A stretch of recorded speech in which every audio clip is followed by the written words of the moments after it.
लुधियाना के सुनील और उसकी बीवी रीटा एक अच्छे और संपन्न परिवार से ताल्लुक रखते थे। एक दिन रीटा की भाभी उसके घर आती है। रीटा, तुझे तो पता है तेरा भाई कुछ नहीं करता, ऊपर से 2 बच्चों की जिम्मेदारी, बेटी भी बड़ी हो गई है।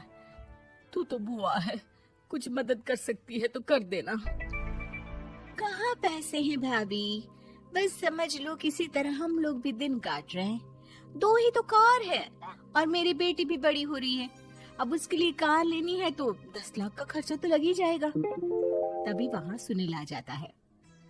अरे शशि, क्या है, तू हमेशा पैसों के लिए परेशान क्यों रहती है? वैसे क्या जरूरत थी बेटी की शादी इतने बड़े घर में तय करने की? अरे पैसे नहीं थे तो ऐसे ही कर देती कहीं शादी। इतने बड़े होटल में क्यों कर रही है शादी? लेकिन यहाँ तो मामला शादी का है, डेट तय है।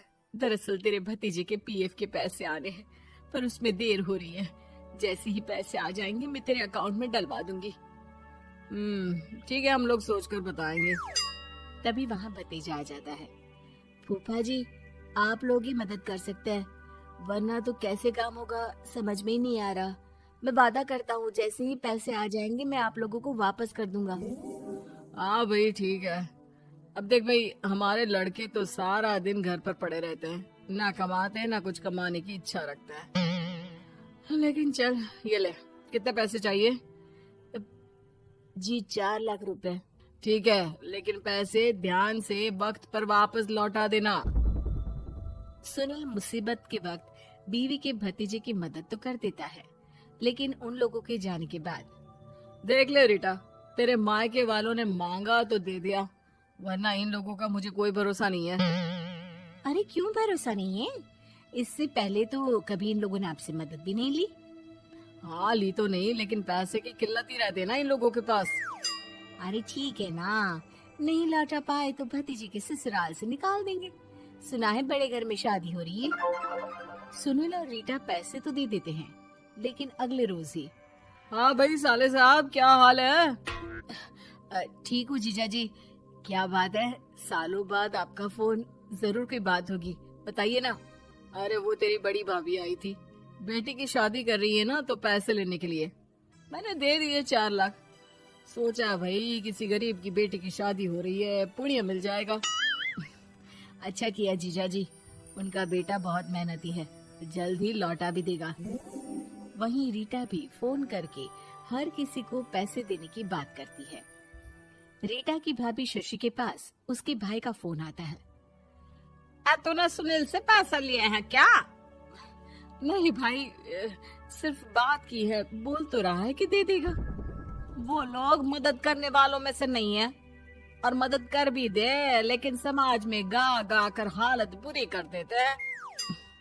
अब गाने दीजिए ना भाई, मैं क्या कर सकती हूँ, मेरे पास कोई ऑप्शन भी तो नहीं है। बेटी की अगले हफ्ते शादी जो है। शशि की बेटी की शादी हो जाती है, लेकिन शादी के 1 महीने बाद ही सुनील का फोन भतीजे के पास आता है। हाँ भाई, शादी तो हो गई हम लोगों की दुआ से। अब देख, ऐसा ही फायदा होता है पैसे वाले रिश्तेदार हो तो। तेरे वक्त पर हम कैसे खड़े हो गए थे, लेकिन अब पैसा लौटा दे भाई। जी मैंने पीएफ के लिए अप्लाई कर दिया था, उसकी नोटिफिकेशंस मैं आपको भी भेज देता हूँ। मुझे लगता है 10 दिन में पैसे आ जाना चाहिए। जैसे ही पैसा आएगा मैं आपके अकाउंट में डाल दूंगा। और ना जी ना, कोई नोटिफिकेशन नहीं चाहिए, पैसा चाहिए, पैसा। ठीक है अंकल, बस 10 दिन का समय दे दीजिए। अभी हफ्ता भी पूरा नहीं होता कि भतीजे के पास उसके गांव के दूर के चाचा का फोन आता है। अरे बेटा, क्या बात है, सुनील के कोई पैसे ले रखे हैं तो दे क्यों नहीं देता? हाँ चाचा जी, बात तो हुई थी, 10 दिन का वक्त मांगा है, उम्मीद है हो ही जाएगा। अरे फोन कर रहा है, रोज बता रहा था कि बेटी की शादी में मदद की थी। अब क्या है ना, भले ही शादी 10 दिन रोक देते, लेकिन सुनील से मदद नहीं लेनी चाहिए थी। याद है ना, मधु की मदद करके कितना बदनाम कर दिया था उसने पूरे घर को सोसाइटी में। हाँ चाचा जी, मैं भी यही सोच रहा था कि उन लोगों से मदद नहीं लेनी चाहिए थी। कई लोगों के फोन आ चुके हैं। वहीं रीटा अपनी भाभी को फोन कर देती है। क्या है भाभी, कब पैसे लौटाओगी? पता है ना ये कितना बोल रहे थे, तुम्हारे बोलने पर मैंने पैसे दिए हैं। भाभी अब तो आपके बेटे की कार बेच दो और हम लोगों के पैसे दे दो। अरे लेकिन रीटा, बात तो 3 महीने की हुई थी ना, अभी तो 2 महीने भी नहीं हुए पैसा लिए, थोड़ा तो सब्र करो।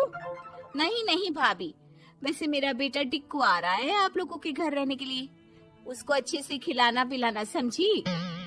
भाभी को समझ में नहीं आता कि वो क्या करे। वो बेटे से बात करती है। अरे माँ, इन लोगों से मदद लेकर सच में बहुत बड़ी गलती कर दी। मुझे खुद समझ में नहीं आता कि कैसे इन लोगों के पैसे जल्द से जल्द दे दूं। तभी डोरबेल बजती है और रीटा का बेटा टिक्कू घर में आता है। आओ बेटा, मामी के घर पहली बार आए हो रहने।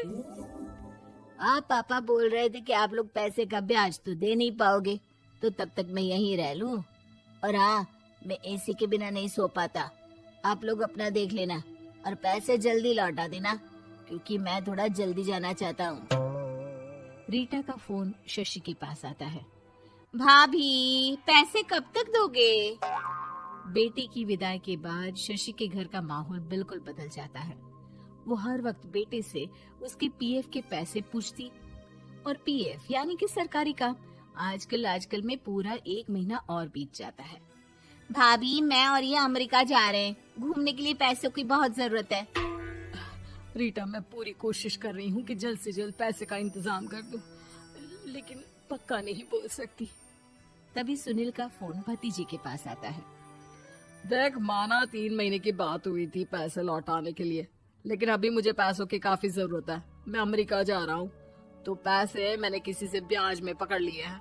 तू हर महीने 4 लाख का 20,000 ब्याज डाल देना मेरे अकाउंट में। सुनील फोन रख देता है, लेकिन भतीजा काफी परेशान हो जाता है। वो ऑफिस से शाम को घर आता है कि माँ पूछती है, क्या हुआ बेटा? बेटा माँ को सारी बात बता देता है। माँ भगवान के सामने हाथ जोड़कर खड़ी हो जाती है और रोने लगती है कि तभी बेटे का मोबाइल पर मैसेज बजता है। माँ, पीएफ के पैसे आ गए। और वो ऑनलाइन ही सुनील के पैसे वापस कर देता है। भला हो भगवान का।